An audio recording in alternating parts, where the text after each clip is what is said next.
In 1926, a young man named Jack Churchill graduated from one of the most prestigious military academies in the United Kingdom, a place called Sandhurst. This meant he was now officially an officer in the British Army, and he was ready for adventure.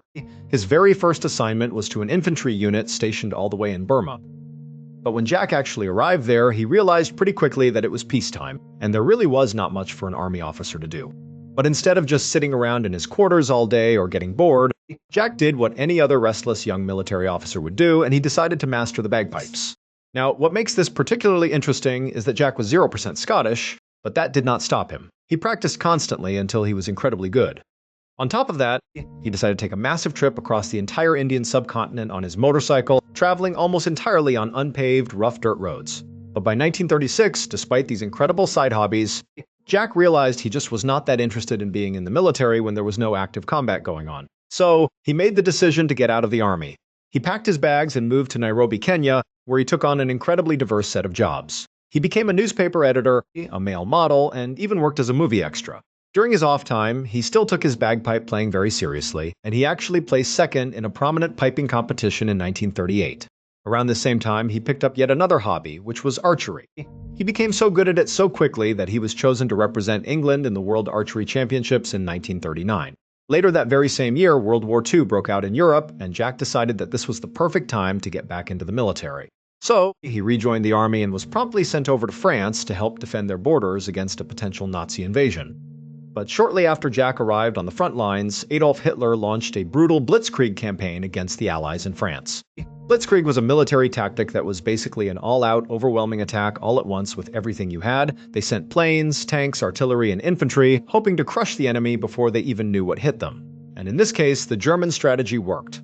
In just 6 weeks, they had not only invaded France, they completely conquered it.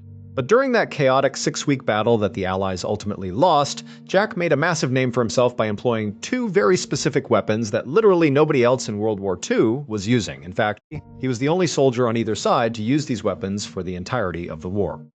It all came to a head during one particular battle where Jack and 2 of his fellow infantrymen were positioned up on a hill overlooking a small French town that was completely occupied by German soldiers. At some point, 5 German soldiers came running out to the edge of the town and ducked behind a low stone wall that was about 30 meters away from where Jack was hiding.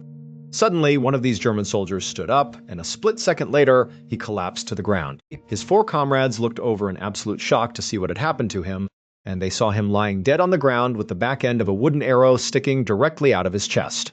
That arrow had been fired by none other than Jack Churchill. For the entire duration of World War II, Jack did not carry a standard-issue rifle. He did not feel like he needed a gun. Instead, he carried a large English longbow, a quiver of arrows, and a massive Scottish broadsword. Although every now and then, if he ran out of arrows, he would just scoop up weapons off of dead enemy soldiers and fire those instead. When someone eventually asked him why on earth he went into battle carrying a sword instead of a modern firearm, Jack famously responded that any officer who goes into action without his sword is improperly dressed. From that point on, his fellow soldiers started calling him Mad Jack, and they absolutely loved him for his fearlessness. However, his commanding officers and the military leadership absolutely hated his style. They argued that he was setting a terrible example and that nobody should be running around a modern battlefield with medieval weapons. But Jack was just so incredibly effective at what he did that they ultimately let him keep doing it. Throughout the brutal 6-week battle for France, Jack led dozens of small, highly aggressive raids against the enemy forces. He would sneak up on them and quietly pick them off one by one using his bow and arrow, or he would charge them with his broadsword. In one of these raids, a German machine gun opened fire and a round went directly through Jack's neck. But he was so incredibly casual about the whole thing that when he finally made it back to his base, another soldier noticed the blood and told him he was bleeding. Jack just looked down and said, "Oh yeah, I suppose I am." When they asked him what had happened, he just shrugged and said it was a machine gun, like it was nothing more than a minor inconvenience. After the Allies lost the battle for France and were forced to evacuate from the beaches of Dunkirk, military authorities found a diary that belonged to one of the British soldiers who had been fighting there. In this diary, the soldier wrote about the one thing that kept his spirits up and motivated him and the other men during that terrifying retreat. He wrote that it was the sight of Mad Jack running back and forth through the chaos, carrying his bow and arrows and his broadsword, looking completely unfazed. For his incredible bravery during the campaign in France, Jack was awarded the Military Cross. After returning to England, Jack heard about a brand new unit that was being formed called the Commandos. This unit was being set up to go behind enemy lines and aggressively sabotage Nazi operations, and they were actively looking for volunteers. Jack did not really know much about what the commandos would actually be doing, but they promised him plenty of direct combat, and that was all he needed to hear. He immediately volunteered, and this unit would eventually go on to become the famous British Special Forces. The training that Jack and the other volunteers had to go through was absolutely brutal, but Jack loved every single second of it. Following his graduation in 1941, Jack was put in command of a commando unit and was given a highly dangerous mission. They were sent to a Norwegian town called Vågsøy to take down a heavily fortified German garrison. The commandos piled into their amphibious landing craft and began the journey across the cold water. Jack was standing at the front of his landing craft wearing a traditional Scottish kilt, holding his bagpipes. He played a loud, stirring song on his pipes the entire way over to help pump up his men for the coming fight. Jack's landing craft was the very first one to hit the shores of Vågsøy. As soon as the front ramp slammed down, Jack was the first man to leap out into the freezing water. He stood there on the beach, completely exposed, and just kept playing his bagpipes, even though the German soldiers had spotted them and were firing directly at him. Bullets were splashing into the water and kicking up sand all around him, but Jack did not move. Only when he had finished the entire song did he finally shoulder his bagpipes, pull out a hand grenade, toss it toward a group of German soldiers on a nearby ridge, draw his broadsword, and charge forward into the battle. Within just a few hours, the German garrison had fallen, and for his actions that day, Jack was awarded his second military cross. By 1943, Jack was in charge of a commando unit during the Allied amphibious landings in Italy. His team was tasked with capturing a vital German observation post located in a town just outside of Salerno. The post was heavily fortified, and Jack quickly realized that he and his men were outnumbered 20-1. Knowing a direct assault would be suicide, Jack came up with a wild plan. Instead of using stealth or a standard military advance, he split his small team into 6 different groups and positioned them at various points all around the outside of the town under the cover of darkness. The German soldiers inside had no idea they were there. Then, at a prearranged signal from Jack, all of his men yelled out the word commando at the top of their lungs at the exact same moment. The sound echoed off the surrounding hills, and the Germans inside the town were so completely caught off guard by the shouting coming from every direction that they assumed a massive Allied force was surrounding them. They immediately panicked and went on the defensive. Right after the war cry, Jack and his small group charged directly into the center of the town. During the chaos, Jack and one other soldier splintered off from the main group and stumbled upon a large unit of German soldiers who were busy setting up their mortar positions. Jack and his partner managed to sneak up directly behind them without making a sound. Jack grabbed the lead German soldier from behind, pressed his broadsword against his throat, and ordered him to tell the rest of his men to surrender. The rest of the German unit, who vastly outnumbered Jack and his partner, slowly turned around expecting to see an entire squad of Allied soldiers. Instead, they saw a single, wild-looking man wearing a kilt holding a broadsword with bagpipes slung over his shoulder and a bow and arrows on his back. They were so utterly bewildered and intimidated by this sight that they immediately threw their hands up and surrendered. Shortly after, the rest of the German garrison in the town surrendered to Jack and his men. For this incredible feat, Jack was awarded the Distinguished Service Order in 1944. Jack was deployed to Yugoslavia with the commandos, trying to capture a strategically valuable hilltop position known as Point 622. During the intense battle, every single man in Jack's unit was either killed or severely wounded, and Jack had fired every single one of his arrows. But instead of surrendering to the advancing enemy, Jack pulled out his bagpipes and began playing a song. He stood there playing until a German grenade detonated right behind him, knocking him completely unconscious. When the German soldiers reached him, they captured him and sent him to Berlin for interrogation. They believed that because of his last name, Churchill, he had to be closely related to the British Prime Minister, Winston Churchill. In reality, they were not related at all. Once the Germans realized this, they ordered Jack to be sent to a concentration camp.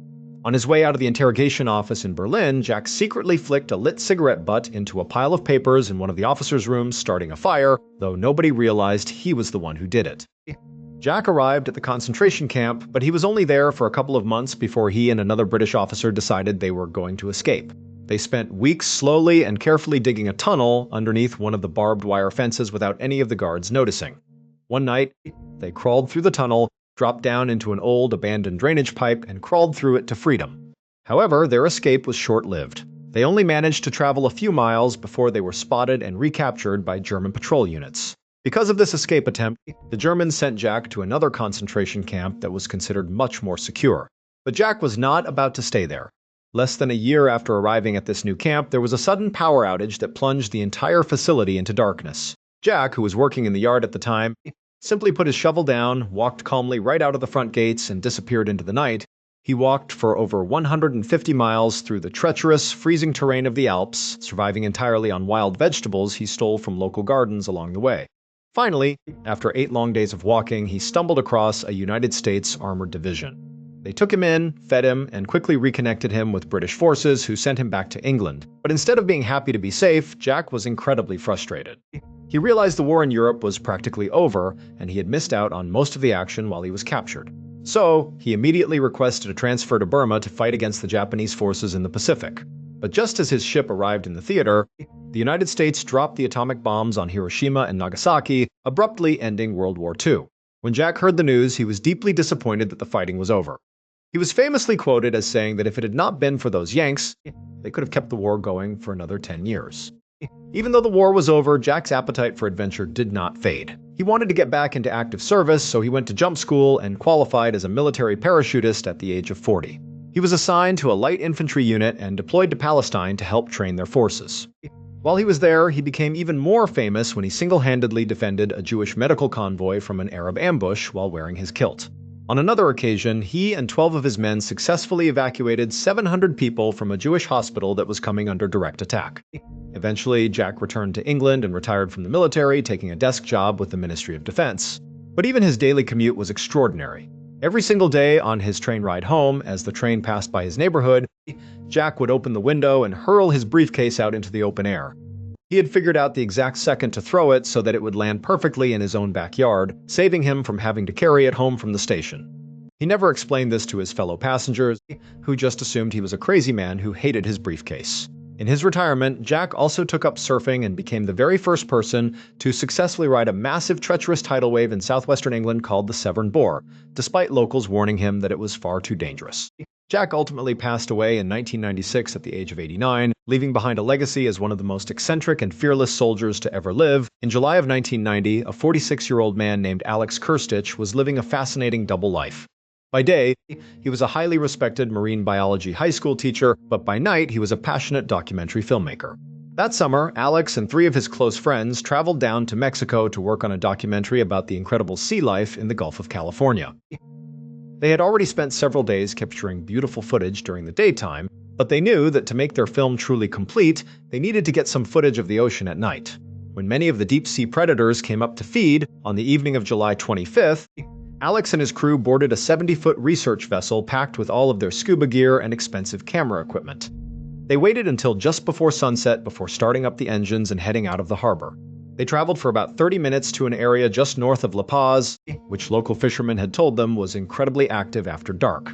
Once they arrived at the spot, the captain shut off the engines, dropped the heavy anchor, and turned on several incredibly bright spotlights, aiming them directly down into the dark water. To see what kind of marine life they could attract, one of the crew members put a large piece of fresh tuna onto a thick fishing line and cast it out into the water. Just a few moments later, the water suddenly churned and a massive black shape shot up from the depths, snatched the tuna right off the hook, and vanished back into the darkness before anyone could get a clear look at it. Alex and his friends were stunned. They knew it was big, but they had no idea what it was. Eager to see it again, they asked the crew member to bait the hook with another large piece of tuna and throw it back out. The crew member did so, and within seconds, the black shape rushed the surface again, grabbed the bait, and dove back down. But this time, because Alex and his friends were watching very closely, they noticed a strange flashing pattern of red and white light on the creature's skin as it descended. They looked at each other in disbelief, wondering if it could actually be what they thought it was. They decided to test their theory one more time. The crew member baited the hook and threw it out. But before the bait even hit the water, they looked down into the glow of the spotlights and saw a spectacular sight.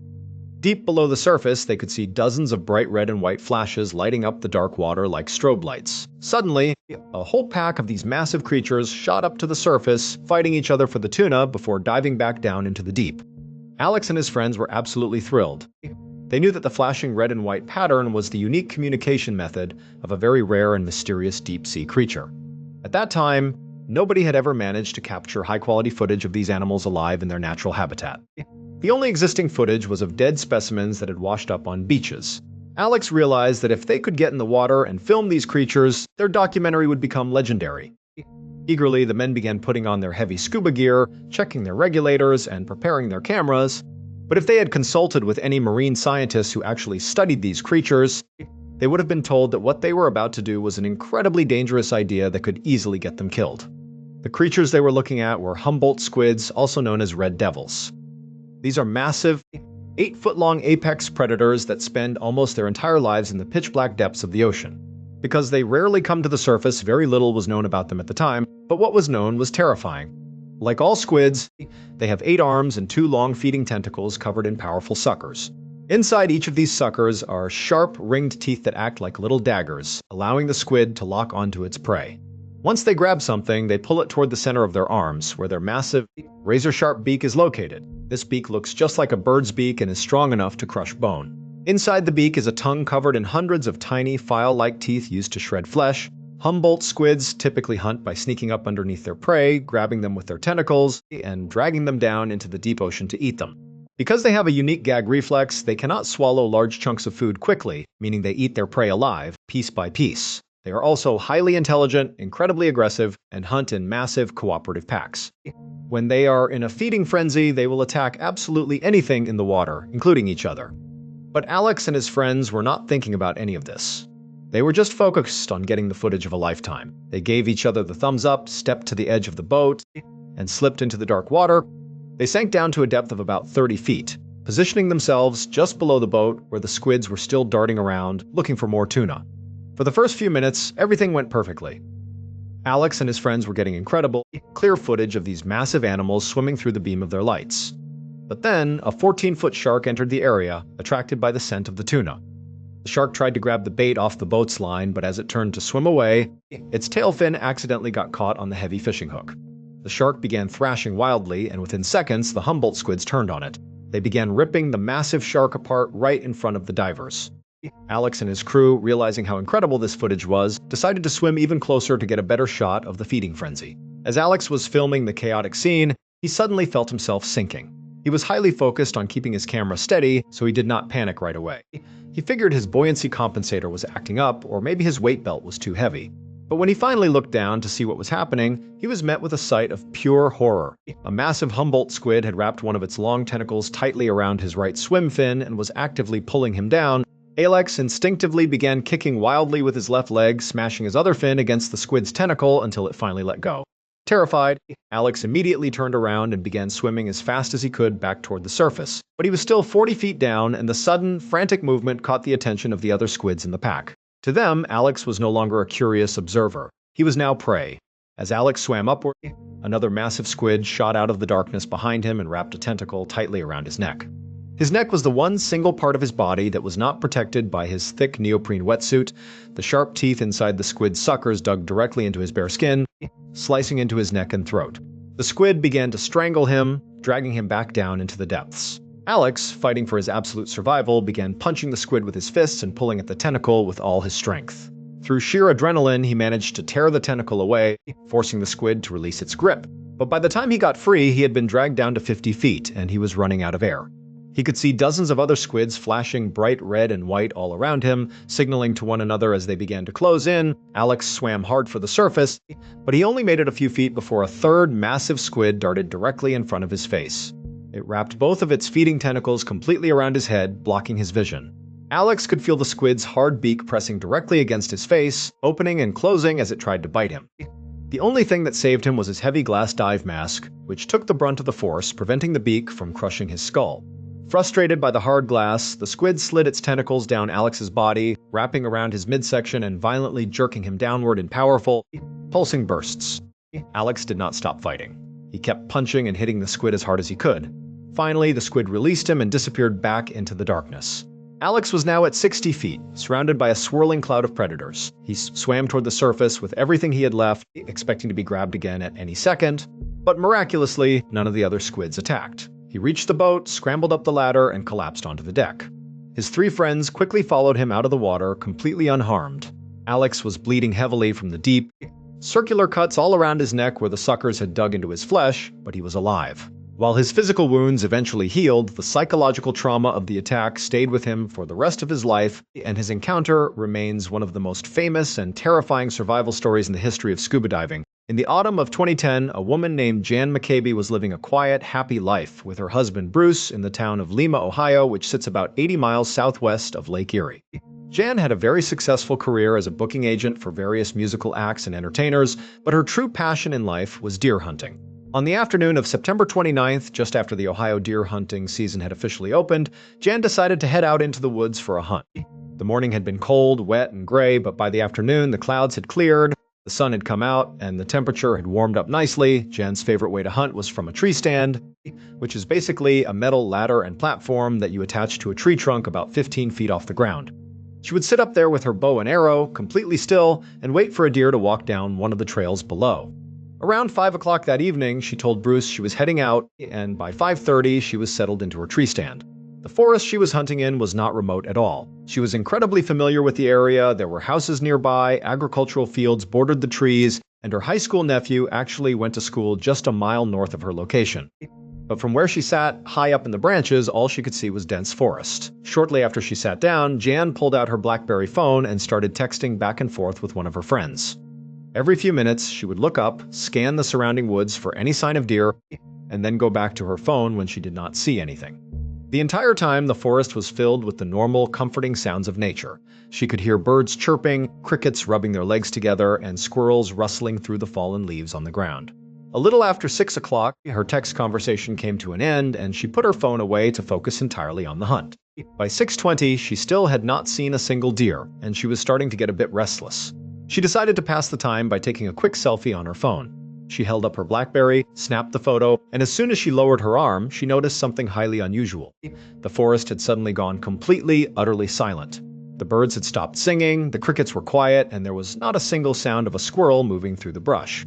As an experienced hunter, Jean knew that the woods only went quiet like this when a major predator, like a coyote or a bobcat, entered the immediate area, causing all the smaller animals to freeze and stay quiet. But Jean felt that there was something different about this particular silence. It was so sudden and so incredibly heavy that it actually started to make her feel uneasy. It felt unnatural. She decided to text her friend again, writing that the woods had just gone completely silent and that it felt very odd. Just as she hit send and lowered her phone, she noticed a movement about 20 feet away, in the branches of a tree directly across from her stand. What she saw was the most bizarre and unsettling thing she had ever witnessed in her life. Moving horizontally through the branches was a strange visual distortion. Jan described it as looking at the shimmering heat mirage that rises off hot asphalt on a summer day, except this distortion had a distinct shape and mass. It looked exactly like a completely see-through person wrapped tightly in clear plastic wrap, moving agilely through the treetops. Jan's first thought was that she was experiencing some kind of optical illusion or a floater in her eye. She rubbed her eyes vigorously and looked back, but the transparent figure was still there. In fact, it had moved even closer, sliding down a branch and stopping as if it were perched there, staring directly at her. Despite her growing terror, Jan's instinct to document what she was seeing kicked in. She raised her BlackBerry, aimed it at the figure, and snapped a picture just as the distortion seemed to slide behind the tree trunk and completely vanish. A split second after it disappeared, the sounds of the forest rushed back in. The birds started chirping, the crickets resumed their noise, and everything went back to normal. But Jan was deeply shaken. She sat there staring at the tree for several minutes, waiting to see if the strange figure would return. When nothing happened, she finally felt safe enough to look down at her phone to check the picture she had taken.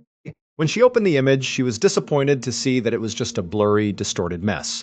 She assumed she must have moved her hand, or perhaps her hair had gotten in front of the camera lens when she took the shot, but at the same time, she knew she had held the phone steady and had a clear line of sight. Still, she tried to laugh it off, telling herself that she was just tired and that her mind was playing tricks on her. There was no way a transparent person was running through the trees. She put the phone away, packed up her gear, and headed home. That night, Jan decided not to tell her husband Bruce about what had happened because she was embarrassed and thought he would think she was losing her mind. They had dinner, cleaned up the kitchen, and sat down in the living room to relax. Both of them were scrolling through their phones when Bruce suddenly made a surprise sound. Jan asked him what he was reading, and Bruce explained that he had just received an incredibly interesting email from their nephew, the one who went to the high school just down the road from where Jan had been hunting. Their nephew wrote that during marching band practice after school that day, the entire band had suddenly stopped because they noticed a bright, glowing circular light hovering just inside the edge of the forest. The students and their instructor had stared at the light for about 10 seconds before it slowly drifted back into the trees and disappeared. The nephew added that one of his classmates claimed the exact same thing had happened the year before, and it had scared the band director so badly that he had canceled practice and sent everyone inside. Hearing this, Jan felt her heart start to race. She sat up and urgently asked Bruce what exact time this had happened. Bruce, surprised by her intense reaction, looked at the timestamp on the email and told her it occurred between 7:50 and 8 o'clock that evening. Jan then confessed everything that had happened to her in the tree stand, explaining that she had been in the exact same stretch of woods and had seen a transparent figure just before the forest went dead silent. She told him about the photo she had tried to take and how it had come out completely ruined. Now, Bruce happened to be a highly trained optical physicist, meaning he was an expert in analyzing light, lenses, and digital images. He immediately asked to see the photo. His first question was whether her hair could have blocked the lens, but Jan explained her hair was tied back in a tight ponytail under a baseball cap. He then asked if she had accidentally put her finger over the lens. She admitted it was possible, though she did not think she had. Curious, Bruce decided to check the technical data and resolution of the image on the BlackBerry. As he did, he discovered a massive anomaly. The BlackBerry model Jan owned was designed to only take photos in 3 specific pre-programmed resolutions representing small, medium, and large file sizes. But the photo of the transparent figure had a highly unusual, non-standard resolution that the phone's software was technically incapable of producing. He checked the other photos she had taken that day, and all of them were in the correct standard resolutions. Only this one specific image was different. Intrigued, Bruce began a series of rigorous scientific experiments to see if he could replicate the strange image and the altered resolution. He tried blocking the lens with various materials, including hair, fingers, and clear plastics, and he took photos under various lighting conditions. But no matter what he did, he could not duplicate the results. Based on his professional expertise as a physicist, Bruce concluded that whatever had been in the trees that day had emitted some kind of energy or field that directly interfered with the digital sensor of the phone, altering the photo's data at a fundamental level. While the true nature of what Jan saw in the Ohio woods remains a mystery, the physical evidence on her phone suggests that she indeed encountered something far beyond the ordinary. In 2017, a 27-year-old man named Daniel Beckwith was living in his childhood home in Bethesda, Maryland. To anyone looking from the outside, Daniel was just an eccentric, highly intelligent young man who had made a massive fortune as a genius computer hacker and a successful Bitcoin day trader. He had millions of dollars to his name, yet he chose to live in a modest, run-down suburban house. But Daniel was hiding a massive, dangerous secret beneath the floorboards of his basement. A secret that, once discovered by the police, would lead to one of the most unusual and rarest criminal charges in modern American legal history. To understand how Daniel ended up in this situation, you have to look back at his highly unusual upbringing. He was born in 1991 to his parents, Linda and David Beckwith. His father, David, was an accomplished opera singer with a doctorate degree who had actually performed at the White House. His mother, Linda, was a brilliant lawyer who had graduated from Columbia Law School, though she eventually gave up her legal career because she viewed it as corrupt, choosing instead to focus on music like her husband. Daniel was an incredibly gifted child who learned to read when he was just a toddler. Recognizing his high intelligence, Linda became fiercely protective of him, deciding that public schools were not good enough for her son. She chose to homeschool him, keeping him isolated from the outside world. By the age of 5, Daniel was reading complex novels, and shortly after, he was successfully reprogramming his video game consoles. But his childhood was incredibly lonely. He was rarely allowed to go outside to play with other children, and on the rare occasions he was, his parents would hover over him constantly. Almost nobody was ever allowed inside the Beckwith home because both Linda and David were extreme hoarders. Every room in the house was packed from floor to ceiling, with towers of old newspapers, books, junk, and rotting food containers. In 2000, when Daniel was 9, his father was diagnosed with Parkinson's disease, leaving Linda as the sole caregiver. She became increasingly paranoid, running outside to scream at anyone who walked too close to their property line. Despite their bizarre behavior, it was clear they loved Daniel intensely, though their love was completely suffocating. As Daniel grew into his teenage years, he began to realize how unhealthy his living situation was, and he started looking for an escape. He found it online, joining the anonymous internet forum known as 4chan. There, Daniel could reinvent himself as a tough, brilliant hacker. He bragged to online strangers about his intelligence, claiming he had finished high school by 15 and spent his free time building explosives in his backyard. But beneath his arrogant online persona, Daniel harbored a deep, paralyzing fear that controlled his entire life. He was absolutely terrified of dying. In 2010, Daniel finally left home to attend the University of Illinois to study computer science. He viewed this as his first taste of true freedom. But just a few months into his first semester, his mother was diagnosed with advanced cancer. She had hidden her illness from everyone, refusing to see a doctor until it was too late. Daniel returned home and she passed away just 2 weeks later. Only 3 people attended her funeral, and Daniel, dressed in ill-fitting clothes, gave a heartbreaking eulogy where he admitted he felt completely lost. Shortly after, his father's Parkinson's worsened, forcing Daniel to place him in an assisted living facility. Alone in his college apartment, Daniel's grief and fear of death completely consumed him. He became obsessed with calculating the most likely ways a person his age could die. When he learned that car accidents were a leading cause of death, he went out and reinforced the doors of his car with bulletproof Kevlar plates and wore a ballistic vest every time he drove. Fearing cancer, he personally cut off every single mole on his body with a razor. But his absolute greatest fear was a nuclear attack on the United States, which he believed was imminent. He decided the only way to survive was to build a massive underground fallout shelter. Using the multi-million-dollar trust fund his mother had left him, Daniel began to dig. For the next 2 years, Daniel split his time between his college classes and his Maryland home, where he hired various contractors to excavate a massive labyrinth of tunnels directly underneath his basement. But in 2012, his project came to a sudden halt when he was arrested. Professors at his university had reported that someone was repeatedly breaking into their offices, hacking their computers, sending highly embarrassing emails to their entire contact lists, and then supergluing their office doors shut. The police eventually focused on Daniel after students pointed him out as a skilled hacker. A detective went to Daniel's apartment and found a package addressed to an alias that had been bragging online about the hacks. The police obtained a search warrant and entered the apartment, which was in a state of absolute squalor, filled with piles of trash computer parts and a dirty mattress on the floor. They seized his laptop and found definitive proof linking him to the crimes. Daniel was arrested and charged with multiple felonies. He managed to secure a light plea deal, receiving 2 years of probation and a fine. Expelled from school, he moved back into his childhood home full-time. With his probation over, Daniel focused entirely on his bunker and on day trading Bitcoin, quickly making millions more. He spent his days inside his underground tunnels, live streaming on a site called Blab under the name 3 Alarm Lamp Scooter. To hide his identity, he wore a heavy, heat-resistant firefighter's hood and used a digital voice changer. Among his online followers was a 19-year-old named Osia Kafra.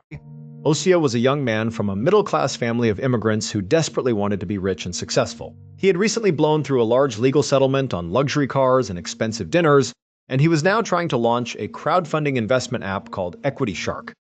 Osia completely idolized the mysterious 3 Alarm Lamp Scooter, not knowing that the wealthy investor lived just 15 minutes away from him. When Daniel mentioned online that he was looking to invest in new projects, Osia reached out to pitch his app. Daniel agreed to meet him. In June of 2016, Osia and his business partner went to a local hookah bar, where Daniel walked in wearing his bulky bulletproof vest. Despite his obvious eccentricities, they pitched him their app, and Daniel eventually agreed to invest $5,000, with the agreement that they would pay him back once they secured a major business grant they had applied for. But Osia and his partner completely botched their trip to San Francisco for the grant interview, landing at the wrong airport, renting a U-Haul because they were too young for a rental car, and ultimately arriving too late for the meeting. They lost the grant, and Osia realized he had no way to pay Daniel back. Desperate to stay in Daniel's good graces, Osia offered to help him with his other major project, expanding the secret underground bunker. Daniel, eager for cheap labor, accepted but insisted on extreme secrecy. On January 28, 2017, Daniel picked up Osia in the middle of the night. Before they got close to the house, Daniel forced Osia to put on blackout goggles so he would have no idea where the bunker was located. Daniel drove in circles for miles before pulling into his own driveway.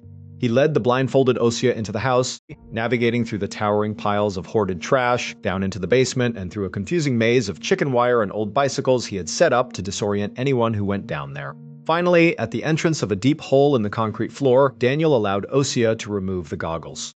Osia was amazed by the scale of the tunnels, which stretched out in all directions and were lined with lights and power strips. But Daniel explained that while Osia was working down there, the entrance hole would be covered up for security reasons. He told Osia he would have to stay down in the tunnels for days at a time, sleeping on a dirty mattress and using a 5-gallon bucket as a toilet. Because Osia trusted Daniel and needed to pay off his debt, he agreed to the terms. Over the next several months, Osia made multiple blindfolded trips to the house, spending days at a time digging deeper into the earth with a pickaxe and shovel. On September 10th, Osia was working in a particularly deep, narrow section of the tunnel that made him incredibly claustrophobic. Suddenly, the power in the entire bunker went out, plunging him into pitch-black darkness. Upstairs, Daniel realized the power had tripped. He went down into the basement, reset the circuit breaker, and the lights came back on. But as Daniel walked back upstairs, he heard a loud, electrical buzzing sound coming from the kitchen. Fearing an electrical fire, Daniel immediately switched the main breaker back off, trapping Osia in the dark once again. As Daniel searched the kitchen, he smelled smoke. He ran to the basement door and saw thick, black smoke pouring up from the stairs. He ran down and screamed for Osea, who yelled back from deep in the tunnels, asking what was happening. Daniel told him there was a fire and that he needed to get out immediately. But the smoke was so thick that Daniel was forced to run back outside to catch his breath. He tried to go back in a second time, but the heat and flames were too intense. Down in the dark, Osea was breathing in toxic smoke. He scrambled through the narrow tunnel, feeling his way through the pitch blackness. He finally made it to the ladder and climbed out into the basement. But the entire room was filled with fire and blinding smoke. Because he had always been blindfolded when entering and leaving, Osea had no idea how to navigate the complex maze of hoarded junk and chicken wire that stood between him and the stairs. In his desperation, he spotted a tiny window on the far side of the basement. He climbed onto a rolling chair to reach it, smashed the glass, but realized too late that Daniel had installed heavy metal security bars over the outside of the window. There was no way out. Osea collapsed onto the floor and died from smoke inhalation. When firefighters arrived and put out the blaze, they found Osea's body right below the barred window. It was only 2 steps away from a clear path to safety, but because of the hoarded maze and his lack of familiarity with the room, Osea had been unable to find it. An investigation revealed that the fire had been caused by a massive, unsafe tangle of extension cords and power strips that Daniel had run from the house down into the tunnels to power the digging equipment. Daniel was arrested and charged with involuntary manslaughter and second-degree depraved heart murder.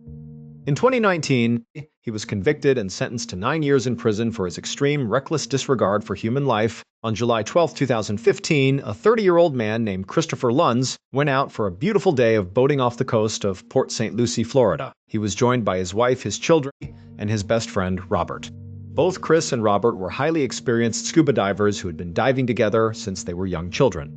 Throughout the afternoon, as the boat drifted over the shallow waters, Chris and Robert would look over the side. Whenever they spotted a promising rock pile on the ocean floor, they would strap on their air tanks, jump in, and dive down to look for lobsters. Toward the end of the day, as the sun was beginning to go down, they noticed a strange shape on the seafloor. At first, they thought it was just another natural rock formation, but as they stared closer, they saw that the structure had perfectly straight, sharp lines, indicating that it was man-made. Right above this underwater structure, floating on the surface of the water, was a bright yellow buoy. Chris and Robert saw the buoy, but they decided it was probably nothing important and chose not to swim over and read it. If they had, they would have seen a large, bright warning sign telling all swimmers and boaters to stay at least 100 feet away from the area. Ignoring the buoy, the 2 friends put on their scuba gear, put their regulators in their mouths, and dove into the water. As they descended about 10 feet, they realized that there was not just one structure, but 3 massive concrete buildings sitting on the seafloor. They had lived and dived in these waters their entire lives, but they had never seen anything like this before. Excited to explore, they swam down to the top of one of the buildings. The top of the structure was a flat concrete slab, and the 4 walls were made of heavy concrete. Near the top of the walls, Chris noticed several large openings that looked like windows. Each of these openings was covered by a heavy wire mesh grate, designed to keep marine life and debris from getting inside. Chris swam up to one of the windows and tried to peer through the mesh, but the interior of the structure was pitch black and he could not see anything. Disappointed, Chris grabbed hold of the metal grate and gave it a gentle tug, just to see how secure it was. To his complete surprise, the heavy grate slid easily to the side, revealing an opening large enough for a human to swim through. Chris looked at Robert, gave him a nod, and squeezed through the opening into the dark structure, with Robert following close behind. Inside, they found themselves in a massive, empty concrete room that measured 70 feet by 70 feet. There was absolutely nothing in there. But as they swam down toward the floor, they noticed a massive 16-foot-wide circular tunnel opening on one of the far walls. From their position, they could not see where the tunnel led. Once again, they nodded to each other, and Chris began to swim toward the opening to take a look inside, but as soon as Chris got close to the tunnel, both men suddenly felt a massive, incredibly powerful current of water dragging them forward. They instantly realized they were in extreme danger and turned around, swimming with all their strength back toward the window they had entered through. Robert, who was slightly higher up in the water column, managed to break free from the pull of the current and scrambled out of the window. But Chris was too close to the opening. The sheer force of the rushing water grabbed him, flipped him backward, and sucked him directly into the dark tunnel. Robert turned around just in time to see his friend disappear into the pipe. Knowing there was nothing he could do, Robert surfaced as fast as he could, climbed onto the boat, and desperately called emergency services. Inside the pipe, Chris was in a state of absolute terror. He was tumbling head over heels through complete pitch-black darkness at an incredible speed. He had absolutely no control over his body. The current was so strong that it kept trying to rip his dive mask and his regulator right off his face. Chris knew that if he lost his regulator, he would drown instantly, so he clamped his teeth down on the mouthpiece and held his mask against his face with both hands. As he tumbled through the endless pipe, his mind began to race. He knew that a pipe of this size, pulling water with this much force, had to lead to one of two things, either a massive water pump with spinning metal blades, or a high-powered turbine. In either case, as soon as he reached the end of the pipe, he would be instantly shredded to pieces. The thought of such a violent, painful death was so terrifying that Chris actually considered pulling the regulator out of his mouth voluntarily to end his life quickly by drowning. But then, he thought of his wife and his children waiting for him on the boat. He decided he could not give up. He held his breath, kept his regulator in place, and continued to ride the terrifying current through the dark. After what felt like an eternity, but was actually about 5 minutes of continuous tumbling, Chris spotted a tiny pinprick of light in the distance. As he got closer, the light grew larger, and Chris braced himself for the impact, expecting to hit the blades of a pump, but instead of metal machinery, Chris suddenly shot out of the end of the pipe and into a large open pool of calm, sunlit water. The current instantly vanished. Chris swam to the surface, gasped for air, and looked around in absolute shock. He was floating inside a massive industrial building, and there were men in hard hats walking around the edge of the pool. Chris swam to the side, pulled himself out, and began screaming for help. It turned out that Chris had been sucked directly into the primary cooling water intake pipe for the St. Lucie nuclear power plant. The plant used a unique, multi-stage filtration system. Instead of sucking ocean water directly into the high-speed turbines, the water was first pulled into a massive open-air reservoir pool to allow sediment to settle before being pumped into the reactors. Chris had traveled through a quarter-mile-long pipe running under the ocean floor and had miraculously survived without a single scratch.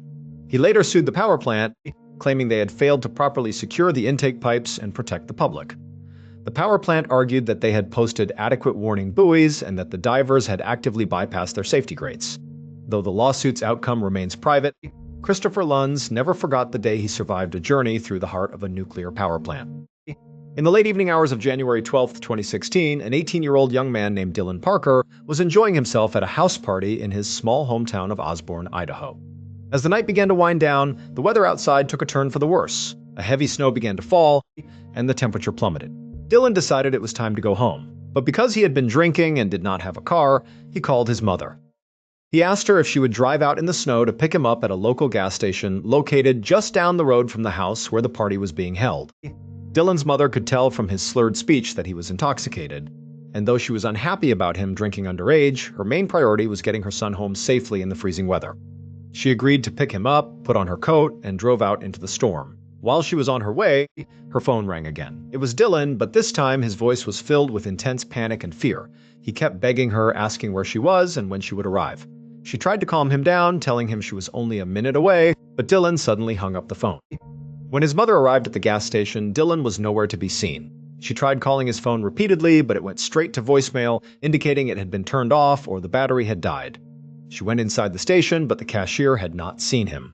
For the next 30 minutes, his mother drove slowly up and down the snowy streets, shouting his name into the dark, but there was no sign of Dylan. Deeply alarmed, she contacted the local police department. The police launched an immediate search, starting at the house where the party had occurred. They questioned the teenagers who had been there, but everyone reported that Dylan had seemed perfectly fine when he left, stating he was walking to the gas station to meet his mom. Officers searched the town and the surrounding roads, but they could find no trace of the missing teenager. 10 days later, Dylan's body was discovered in a remote area that nobody had been searching. 2 local residents had crashed their all-terrain vehicles in the mountains outside of town during the night. The following day, they returned to the site to retrieve their vehicles, and that is when they stumbled upon Dylan's frozen body. He was located deep inside a dense forest, high up on a steep hillside far outside the town limits. To reach this spot, Dylan would have had to walk in the exact opposite direction of the gas station where he had arranged to meet his mother. This detail made no sense to anyone who knew Dylan. He had grown up in Osborne and knew the town perfectly. The path to the gas station led toward the bright, well-lit center of town, while the path to the hillside led into complete pitch-black wilderness. Furthermore, on the night Dylan disappeared, there was a fresh layer of deep snow on the ground, and the temperature had remained below freezing for the entire 10 days, meaning any footprints would have been perfectly preserved. Yet, when investigators examined the area around Dylan's body, they found absolutely no tracks in the snow.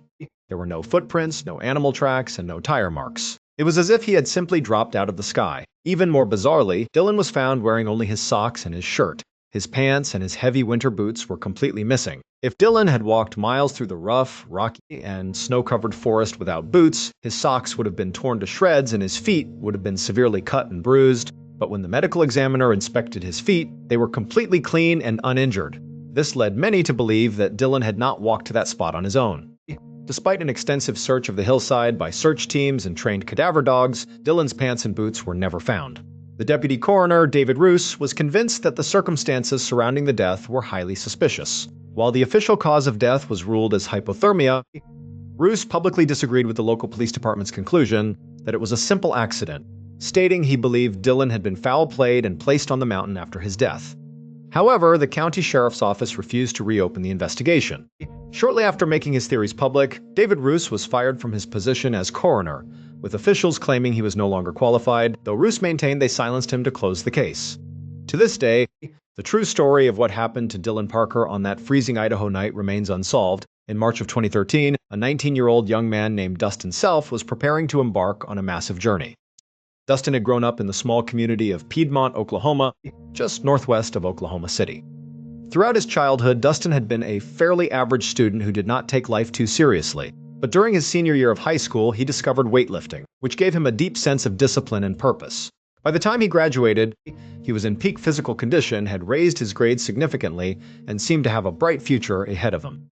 But instead of going to college or starting a career, Dustin became completely obsessed with the movie Into the Wild.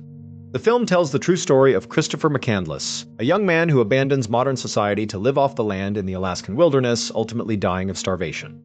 Dustin decided that he wanted to live out a similar dream, surviving completely in the wild, far away from technology and society. His family tried desperately to talk him out of it, but Dustin was determined. In early March, Dustin packed up his pickup truck with a tent, a sleeping bag, a GPS unit, and a small supply of food, and set off on a cross-country road trip. On March 15th, he called his parents from a gas station in the tiny, isolated town of Fields, Oregon, telling them that everything was going great and they had nothing to worry about. But the very next day, Dustin made a frantic phone call to his ex-girlfriend. His ex-girlfriend was at a noisy airport preparing to board a flight, so she stepped into a quiet bathroom to hear him better. Dustin sounded absolutely terrified. He told her that he was lost on a cold mountain, but then he started rambling incoherently, claiming that there were mysterious people chasing him through the woods. Before she could ask him where he was or how to help, Dustin hung up the phone. She immediately called Dustin's father, who spent the rest of the day trying to call his son, but the calls went straight to voicemail. He reported Dustin missing to the police the following morning. The police had no idea where to begin their search, as Oregon is home to countless mountain ranges, and Dustin had not specified his location. A month later, a local rancher working in a highly remote area of southeastern Oregon discovered Dustin's pickup truck parked on the side of a dirt road inside a deep canyon. The truck was locked and abandoned. Inside, police found Dustin's GPS unit, several energy drinks, and some food. However, his backpack, tent, and sleeping bag were gone, suggesting he had set off on foot. Meech teams combed the rugged, rocky hills around the truck for several days, but the terrain was largely open with very few trees, making it easy to spot a person. They found nothing, and the search was eventually called off. 6 months later, a hunter was tracking a deer through a small grove of aspen trees high up in the mountains, about 9 miles away from where Dustin's truck had been found. As the hunter walked into a small clearing, he spotted something unusual beneath a thick bush. Walking closer, he realized he was looking at the body of a deceased man who was completely naked, positioned on his hands and knees. Bizarrely, the man's head was pushed deep into a small hole in the dirt. The hunter fled the scene and contacted the authorities. Police recovered the body, which was identified as Dustin Self. Near the body, they found his jacket, which contained his wallet, ID cards, and his car keys. But they never found his backpack, tent, or sleeping bag, and there was no sign of a campsite. Dustin's family was left completely devastated and confused. Dustin was in incredible physical shape and could easily have walked or run the 9 miles back to his truck, which was parked on a clearly visible road. The coroner was unable to determine the exact cause of death due to the advanced state of decomposition, though they suspected hypothermia. One of the known symptoms of severe hypothermia is terminal burrowing, a behavior where a freezing person's brain tells them to squeeze into a small, enclosed space, such as a hole in the ground, in a desperate attempt to find warmth. This would explain why Dustin's head was found inside the hole, but the mystery of why he abandoned his truck, his clothes, and his survival gear in the first place remains unanswered. On the afternoon of Wednesday, May 1st, 2019, a 32-year-old United States Army soldier named John was enjoying his very first day of leave in Hawaii. He had recently been stationed there for training, and because he had never visited the islands before, he wanted to do some sightseeing. After researching local landmarks, he decided to visit the Hawaii Volcanoes National Park, which is one of the most popular tourist destinations in the state, drawing over 2 million visitors each year. The park is home to Kilauea, one of the most active volcanoes on the planet, which had been erupting almost continuously since 1983. John rented a car and drove out to the park in the late afternoon. Because it was the middle of the week, the park was almost empty, which pleased John. He paid his entrance fee and hiked up a scenic trail that led to a high overlook point directly above the caldera, the massive crater at the center of the volcano. At the time, the volcano was not actively erupting, so there was no molten lava visible. However, the floor of the caldera, which sat 300 feet below the overlook, was still a blistering 2100 degrees Fahrenheit. This extreme heat caused massive, thick clouds of sulfurous steam to billow up from the crater constantly. When John reached the overlook, he was highly disappointed to find that the thick steam completely blocked his view of the caldera. John was standing against a wooden safety railing designed to keep tourists from getting too close to the unstable edge. He realized that if he could just get to the very edge of the cliff, he might be able to peer beneath the steam and see the floor of the crater. Looking around, he saw that there were no other tourists or park rangers nearby. John decided to climb over the safety railing. He walked directly to the sheer edge of the 300-foot cliff and looked down. He finally had an unobstructed view of the crater and pulled out his phone to take a few photos. But suddenly, the rocky ground beneath his feet began to crumble and slide away. John lost his balance and fell onto his back, sliding toward the edge. He scrambled desperately to find a handhold, but the entire section of the cliff collapsed, sending him plunging into the steam-filled caldera. Fortunately, another tourist who had just reached a nearby trail saw John fall and immediately called for help. Park rangers and rescue teams arrived within minutes, but they faced a massive challenge. The steam inside the crater was so thick that they could not see anything below the rim. They dispatched helicopters and rescue climbers, but everyone assumed that John could not have survived the 300-foot fall, or that he would have died instantly from the extreme heat at the bottom. But the rescue team refused to give up. After 2 hours of searching in the dark, a rescue helicopter equipped with searchlights spotted John. He was lying on a tiny narrow rock ledge jutting out from the cliff face exactly 70 feet below the rim. When the cliff had collapsed, John had miraculously landed on this single ledge. If he had fallen even a few inches to the left or right, he would have plummeted the remaining 230 feet to the scorching floor of the caldera. John was severely injured with multiple broken bones and internal injuries and was unable to move. A rescue climber rappelled down the cliff face, secured John in a harness, and the team pulled him back to the rim. He was airlifted to a hospital where he eventually made a full and complete recovery, surviving a fall into one of the most active volcanoes in the world through a series of absolute miracles. Thank you so much for watching. Let me know what you thought of today's episode in the comments. And remember, we have a whole playlist of true crime episodes ready for you to binge right now. Until next time, see ya.